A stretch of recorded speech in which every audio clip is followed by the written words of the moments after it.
నమస్కారం, అహల్య న్యూస్కి స్వాగతం. ఈనాటి ముఖ్యాంశాలు. సౌర విద్యుత్ ప్రాజెక్టులపై సమీక్షించిన సీఎం చంద్రబాబు. పీఎం సూర్యఘర్, కుసుమ్ వంటి ప్రాజెక్టులపై చర్చించిన సీఎం. సోలార్ విలేజ్ పథకంపై అధికారులకి పలు సూచనలు జారీ.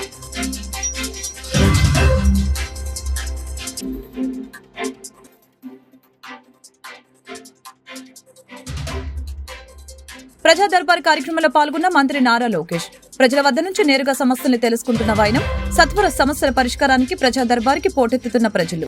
ఏపీలో సౌర విద్యుత్ కొనుగోలు కోసం గత వైసీపీ ప్రభుత్వం కేంద్ర ప్రభుత్వ సంస్థ సెకీతో కుదుర్చుకున్న ఒప్పందంలో భారీ మొత్తం చేతులు మారిందన్న విమర్శలు వెల్లువెత్తుతున్న వేళ సీఎం చంద్రబాబు ఇవాళ సౌర విద్యుత్ ప్రాజెక్టులపై సమీక్షించారు.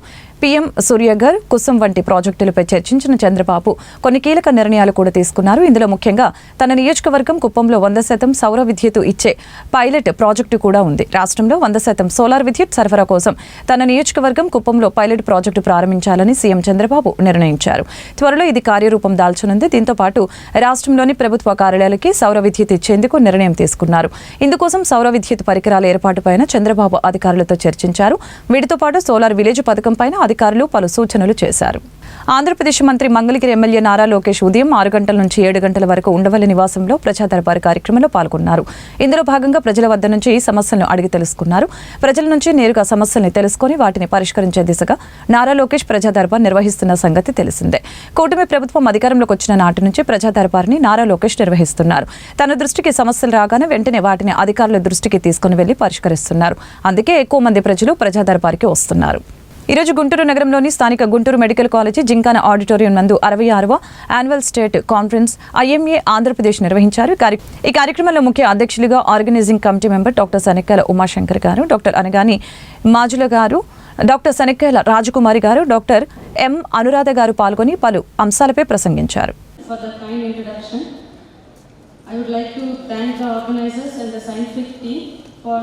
Allow me to present my favorite topic, advances in adolescent PCOS, a clinician approach. And there wouldn't be a better place than this venue where we all have a role in shaping the future of adolescent health as pediatrician, obstetrician, physicians and endocrinologists and dermatologists. This is a very common scenario where a 16-year-old girl comes with 6 days of bleeding in a 20-day cycle with acne, dark discoloration on neck and hair fall since 8 months, with her worried mother and with an ultrasound report of peripherally arranged follicles in her ovary.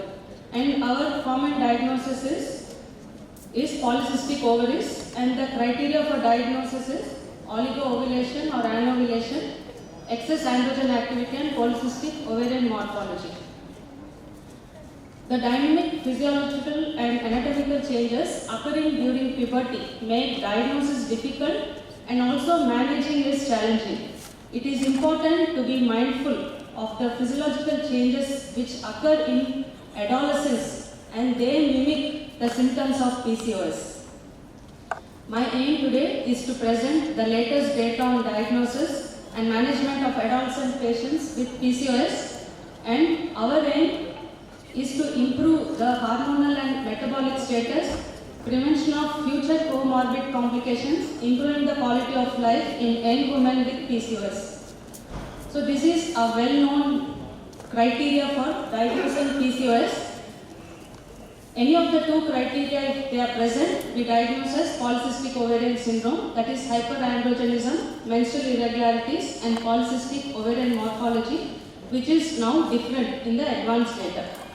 The common problems which we see in PCOS are weight gain, periods of depression, severe acne, struggling with facial hair, not eating properly, vexed of taking birth control pills, bad skin, having brown spots on face, acne, weight fluctuations, hair loss and hirsutism. The risk factors are the toxins and socio-economic status are strong determinants in the prevalence of PCOS. The climate, altitude and terrain are contributory. The lifestyle, physical activity and dietary habits cause insulin resistance and act as endocrine disruptors. There is increased oxidative circulating markers which are increased when compared to their peers. and there is altered intestinal microbiome involved in the development of metabolic disorders. The familial element and genetics is established in the prevalence of PCOS. Acne and hirsutism are clinical hallmarks of hyperandrogenism, which is the most prominent clinical manifestation of PCOS. The pathogenesis of PCOS in adolescents is discussed as two-hit theory. The first hit is congenitally programmed predisposition, that is the hereditary cause and the acquired cause, and the second hit is insulin resistance. And PCOS develops when both the hits are triggered. So, as an obstetrician, we see many of the pregnant women, due to maternal malnutrition or some maternal problems, they have low birth weights, IUGR, or large for gestational age. When the rapid increase in weight in the first few years of life, especially in the small for gestational age, and sustained adiposity in the large gestational age babies, will result in ectopic fat. And this ectopic fat results in insulin resistance. And this insulin resistance is the cause for all the hormonal problems which cause PCOS, that is increased dehydroepiandrosterone sulfate, increase in the LH, upregulation of the gonadotropic and thyroid axis, higher testosterone levels, and faster bone maturation resulting in a shorter height. So these are all cause PCOS, and nowadays we see when we compare, the 15-year-old also looks different. We all learn NIH and Rotterdam criteria were created based on observation adult women in clinical practice. These same criteria have been extrapolated for use in adolescents, but it is inappropriate for using this Rotterdam criteria in adolescent girls, as polycystic ovarian morphology is seen even in healthy girls. So criteria for diagnosis we have divided into menstrual cycle, androgens, polycystic ovaries, just like the Rotterdam criteria, but what is different? So regular cycles in an adolescent girl, usually she is achieved in only after 3 or 4 years after menarche. So irregular cycle is a normal finding up to 4 or 5 years. And the length of the menstrual cycle is less than 21 days, or it can be more than 45 days up to 3 years post menarche. But if after 3 years or later, the irregular cycles are not considered as normal finding. And after 1 year also, if her cycles are for 3 months, that is 90 days, then also we don't consider as normal. Mild acne is common in puberty. So this is a normal physiological process. But severe acne is an indication for adolescent PCOS, and severe acne is considered when comedones are more than 10 and they are resistant to topical medications and they cause residual scarring. So this is severe acne. For many years we followed the Ferryman-Galway scoring, but in adolescent we follow the modified Ferryman-Galway scoring, and especially in adolescent the hair growth is less prominent because the duration of androgen exposure also is less. If androgen exposure is more, only then there will be thick and coarse. ఈరోజు సాయంత్రం Maharashtra assembly ఎన్నికలలో BJP ఘన విజయం సాధించిన సందర్భంగా గుంటూరు నగరంలోని స్థానిక Shankar Vilas centre వద్ద విజయోత్సవ సంబరాలు నిర్వహించారు. ఈ సందర్భంగా భారతీయ జనతా పార్టీ గుంటూరు తూర్పు నియోజకవర్గ సమన్వయకర్త డాక్టర్ సనికల్ ఉమాశంకర్ గారు పాల్గొని స్వీట్లు పంచి సంబరాలు చేశారు. ఈ కార్యక్రమంలో 6వ మండల నాయకులు సురేష్ జైన్, జూపూడి రంగరాజు గారు తదితరులు పాల్గొన్నారు.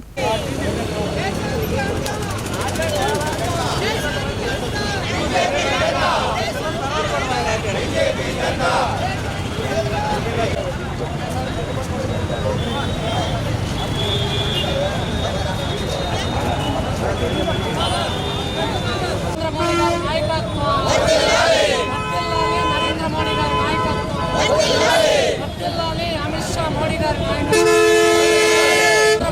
నాయకత్వం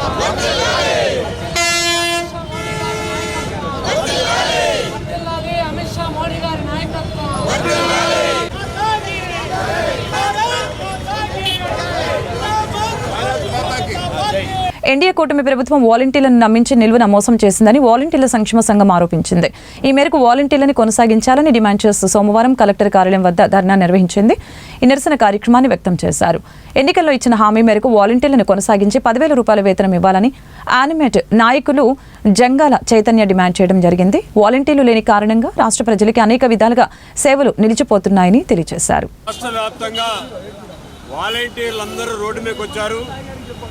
తెలుగుదేశం ఎలక్షన్ మేనిఫెస్టోలో చంద్రబాబు నాయుడు గారు, పవన్ కళ్యాణ్ గారు ఆ రోజు ఒకళ్ళేమో వాలంటీర్కి వ్యతిరేకంగా మాట్లాడారు, ఒకళ్ళేమో వాలంటీర్కి అనుకూలంగా మాట్లాడి మేనిఫెస్టోలో వాలంటీర్లందరికీ గౌరవ వేతనం 10,000 రూపాయలు ఇస్తాము, ఎవరిని తీసేయము, వాళ్ళందరినీ కొనసాగిస్తాము, ఎటువంటి ఇబ్బంది లేదు, వాళ్ళకు ఉద్యోగ భద్రత కల్పిస్తామని చెప్పేసి ఆ రోజు చెప్పారు. కానీ ఇవాళ 6 నెలలైనా ఆ రోజు కొంతమంది సుమారు 1,00,000 మంది వాలంటీర్లు బయట ఉంటే ఇవాళ కనీసం బాధ్యత గల కూటమి ప్రభుత్వం వాళ్ళు తీసుకోవాలని ఆలోచన కూడా చేయకుండా గాలికి వదిలేసి నిన్నగాక మొన్నైతే మస్టర్లు నిన్నటి వరకు కొంతమంది 1,06,000 మంది వాలంటీర్లు సంతకాలు పెట్టి జీతాలు తీసుకుంటే పరిస్థితులుంటే 4 రోజుల క్రితం మస్టర్ల నుంచి కూడా పేరు తీసేశారు. అంటే దాని అర్థం 1,00,000 మందితో పాటు ఈ 1,60,000 మంది తీసేయడానికి రంగం సిద్ధమవుతుందని చెప్పేసి ఇలా వాలంటీర్లు అందరూ అనుకుంటా ఉన్నారు. కాబట్టి కూటమి ప్రభుత్వం ఆ రోజు ఏదైతే హామీ ఇచ్చిందో హామీని నిలబెట్టుకోవాలి. విధుల్లో తీసేసి వాళ్ళందరినీ విధుల్లో తీసుకొని గౌరవ వేతనం 10,000 రూపాయలు ఇవ్వాలి. అదే విధంగా 6 నెలల నుంచి జీతాలు ఇవ్వటం లేదు. దాన్ని మనసులో పెట్టుకొని ఈ ప్రభుత్వానికి ప్రజలకి వారధిగా ఉండే వాలంటీర్ వ్యవస్థ ప్రజలు ప్రతి ఇంటికి వెళ్ళి తెల్లవారుజామున 6 గంటలకు 7 గంటలకు పెన్షన్ ఇస్తూ ఉంటే వృద్ధులు వాళ్ళందరూ ఎంతో సంతోషపడ్డారు. కానీ ఇవాళ పరిస్థితి చాలా దారుణంగా ఉంది. కాబట్టి ఈ వాలంటీర్ వ్యవస్థ ఈ సమాజానికి అవసరమైంది కానీ రాజకీయ పార్టీకి అవసరమైంది కాదు. తప్పనిసరిగా ఇచ్చిన ఆమె నిలబెట్టుకోవాలి. లేకపోతే భవిష్యత్తులో ఏఐటీసీ, ఏవైఎఫ్ వీళ్ళకి అండగా ఉండి రాష్ట్ర వ్యాప్తంగా ఏదైతే 2,60,000 మంది వాలంటీర్స్ ఉన్నారో వాళ్ళందరూ అండగా ఉంటామని చెప్పేసి మీ ద్వారా మనం చేస్తా ఉన్నాం. తండ్రి ప్రభుత్వ ఉద్యోగి కావడంతో తాను వికలాంగుడినైనా పెన్షన్ రాలేదని, ప్రస్తుతం తన తండ్రి, తల్లి ఇద్దరు కూడా మరణించారని గుంటూరు బ్రాడీపేటకు చెందిన ఓ వికలాంగుడు ఆవేదన వ్యక్తం చేశారు. సోమవారం ఉదయం నగరంలోని జిల్లా కలెక్టర్ కార్యాలయంలో జరిగిన ప్రజా సమస్యల పరిష్కార వేదిక కార్యక్రమంలో జిల్లా కలెక్టర్ని కలిసి ఫిర్యాదు చేయడం జరిగింది. అనంతరం మీడియాతో మాట్లాడారు. నేను ఫిషరీస్ ఇన్స్ట్రక్టర్ని, బీపీటీసీ విఆర్ఓ సంగమేశ్వరం. మాది సంస్థ అంటే విఆర్ఓ అంటే విలేజ్ రీకన్స్ట్రక్షన్ ఆర్గనైజేషన్. దానిలో బీపీటీసీ బేసిక్ ప్రొడక్టివిటీ ట్రైనింగ్ సెంటర్, దానిలో నేను ఫిషరీస్ ఇన్స్ట్రక్టర్ని. మేము 1981 ఏప్రిల్ 9వ తారీఖు నా జాయినింగ్ డేటు. అప్పటి నుంచి మా సంస్థలో మేము ఎప్పుడూ చాలా రాత్రింబవళ్ళు పనిచేసాం. మాతో పాటు మా సిబ్బంది అందరూ కూడా పనిచేశారు. కానీ మాకు తక్కువ జీతాలు ఇచ్చి అప్పటి నుంచి ఇప్పటి వరకు ఇంకా మాకు పిఎఫ్లు ఇస్తారు, డిఏలు ఇస్తారు, టీఏలు ఇస్తారని మేము అట్లాగే మాకు వేరే అవకాశం లేక మేము అందరూ ఇట్లా పనిచేస్తూనే ఉన్నాం. కానీ మాకు అప్పటి నుంచి ఇప్పటి వరకు కూడా ఏమి పిఎఫ్లు లేవు, డిఏలు లేవు. మేము ఏం చేయలేక మానేసేసాం.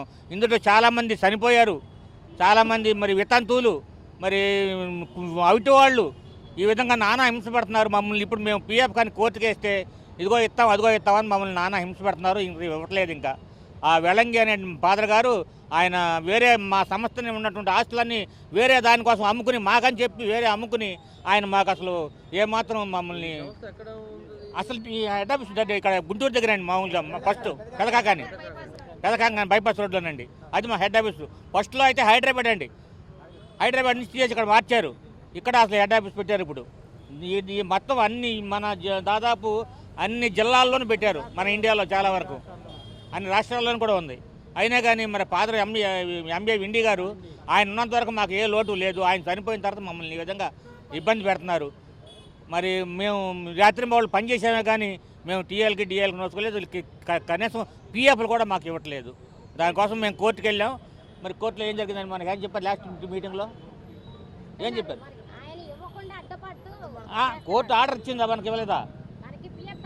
పిఎఫ్ మాకు ఇమ్మని కమిషన్ గారు ఆర్డర్ ఇచ్చారండి మాకు. కానీ దాన్ని ఆపేసారండి. ఆపేసి మాకు ఇవ్వట్లేదు.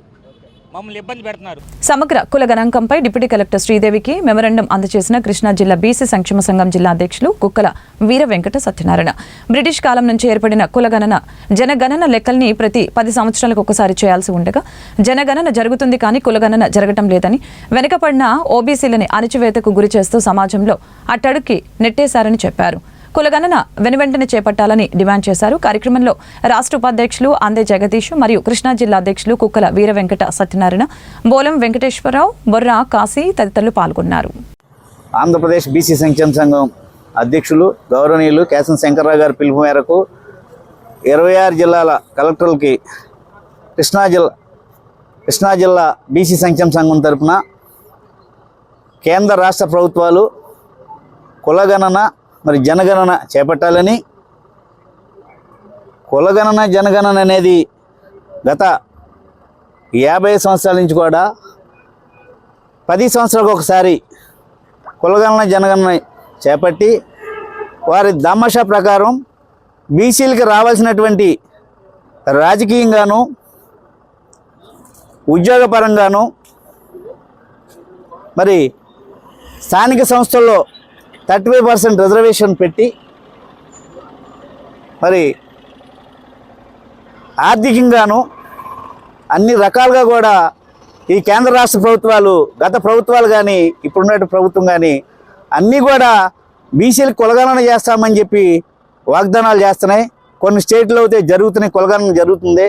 కానీ కులగణన అనేది చేసి మరి మా బీసీల తలరాతలు మారుస్తారని చెప్పి కేంద్ర రాష్ట్ర ప్రభుత్వాలని కోరుకుంటూ ఇప్పటికైనా సరే బీసీలు రాబోయే తరానికైనా ఇది మా ఉద్యమాలు పనిచేస్తాయని చెప్పి మేము మీకు విన్నవించుకుంటున్నాం. బీసీలారా మేలుకోండి. రాజకీయ నాయకులు వాళ్ళు గెలిచిన తర్వాత వారు పదవులకు వెళ్తేనే సరిపోతున్నారు తప్పితే మరి ఈ యొక్క బీసీల స్థితిగతుల గురించి మాట్లాడి మీ పదవులు ఉపయోగించుకుని మీ యొక్క స్వార్థాని కోసం ఉపయోగించుకోకుండా బీసీల అభ్యున్నతికి పాటుపడి మరి మిమ్మల్ని కష్టపడి గెలిపించి మిమ్మల్ని రాజ్యసభకు కానీ మరి శాసనసభకు కానీ పంపిస్తుంటే జిల్లా పరిషత్కి కానీ అన్నిటికీ ప్రతి ఒక్కరూ కూడా ఐకమత్యంగా పార్టీలకు అతీతంగా కూడా ఈ యొక్క ఇప్పటికైనా కళ్ళు తెరిచి రాజకీయ నాయకులు కానీ మరి విద్యావంతులు కానీ స్టూడెంట్స్ కానీ అందరూ కూడా మన హక్కుల్ని మనం కాపాడుకుందాం. ఇంకా ఎన్నాళ్ళు ఈ జీవితాలు మనం ఒకరి కింద దాహోదం చేసేటువంటి ఇది ఇప్పటికి ఆపేసి ఇక నుంచి అయినా సరే మనం అందరం కూడా ఐక్యతగా ఉండి మనకు రావాల్సినటువంటి విద్య, ఉద్యోగాల్లో, రాజకీయంగా, సామాజిక పరంగా కూడా అన్ని రకాలుగా కూడా మనం మరి ఇండస్ట్రీలో కూడా బీసీలకి ఒక సబ్సిడీలు ఇచ్చి ఆ లోన్స్ కూడా ఇవ్వాలని చెప్పేసి మేము ఈరోజు ఈ యొక్క 25వ తారీఖు ఈరోజు కలెక్టర్ గారు మెమోరాండం ఇవ్వడం జరిగింది. ఇక్కడికి వచ్చినటువంటి బీసీ కుటుంబ సభ్యులకి మరి దాస్ కానీ మరి మన వెంకటేశ్వరరావు కానీ అలానే రాజలక్ష్మి గారు కానీ మొత్తం అందరూ కూడా మనకి ఇక్కడ పెద్దబోయి నాగరాజు గారు కానీ బోల్ వెంకటేశ్వరరావు గారు వీళ్ళందరూ కూడా కులమతాలకు అతీతంగా కూడా మా బీసీలో 139 కులాలు ఉన్నాయి. ఈ 139 కులాల్లో కూడా ఇప్పటి వరకు స్థానిక సంస్థల్లో కానీ ఎమ్మెల్యేలు కానీ ఎంపీలు కానీ పోటీ చేయనటువంటి కులాలు చాలా ఉన్నాయి. మరి వారికి సముచిత స్థానం నామినేటెడ్ పదవుల్లో కూడా కేంద్ర రాష్ట్ర ప్రభుత్వాలు కల్పించాలని, ఎందుకంటే కొన్ని కులాలకి రాజకీయంగా ఏవి కూడా వాళ్ళకి వర్తిస్తలేదు. ఇవన్నీ కూడా రాజకీయంగా కానీ ఆర్థికంగా కానీ ఉద్యోగాల్లో ఎస్సీలకి ఎలా అయితే రిజర్వేషన్గా పలానా నియోజకవర్గం మీది పలానా ఎంపీ సీట్ మీదనే పెట్టారు, అదే మాకు కానీ మీరు కులగణన చేసి కానీ చేస్తే ఈరోజు మేము ఎవరి దగ్గరికి వెళ్ళి సీట్లు తీసుకోవాల్సిన పని లేదు. మేమే ఇంకోళ్ళకి ఇచ్చే స్టేజ్కి మేము ఎదుగుదామని చెప్పి మీ బీసీలకు కూడా ఒక్కసారి మేల్కోమని చెప్పి తెలియజేస్తూ కృష్ణా జిల్లా బీసీ సంక్షేమ సంఘం తరఫున ఇక్కడికి వచ్చినటువంటి మీడియా మిత్రులకి సెలవు తీసుకుంటున్నాను. సంక్షేమ సంఘం అధ్యక్షులు కేశం శంకర్రావు గారి ఆదేశానుసారం ఈరోజు కృష్ణా జిల్లా కలెక్టరేట్ వద్ద ఈ కృష్ణా జిల్లా బీసీ సంక్షేమ సంఘం ఆధ్వర్యంలో కులగణన కావాలని చెప్పేసి రాష్ట్రంలో కులగణన ద్వారానే ఈ యొక్క సమాజంలో ఉన్నటువంటి బీసీలకి చట్టసభల్లో కానివ్వండి, రాజ్యాంగంలో కానీ పూర్తి హక్కులు వస్తాయని చెప్పేసి కోరుతూ మరి రాష్ట్ర వ్యాప్తంగా కూడా మేము ధర్నా చేయడానికి అన్ని బీసీ సంఘాలు కూడా ముందుకు వచ్చినాయి. ఈరోజు కలెక్టర్ గారికి ఈ మెమోరాండం ఇచ్చాం. బీసీ సంఘాలకు న్యాయం చేయమని చెప్పేసి, అలాగే కులగణనలో బీసీలకి తగిన న్యాయం చేయమని చెప్పేసి ఇచ్చాం. అందరూ ధన్యవాదాలు. వార్తలు ముగించే ముందు ముఖ్యాంశాలు మరొకసారి. సౌర విద్యుత్ ప్రాజెక్టులపై సమీక్షించిన సీఎం చంద్రబాబు. పీఎం సూర్యఘర్, కుసుమ్ వంటి ప్రాజెక్టులపై చర్చించిన సీఎం. సోలార్ విలేజ్ పథకం పైన అధికారులకి పలు సూచనలు జారీ.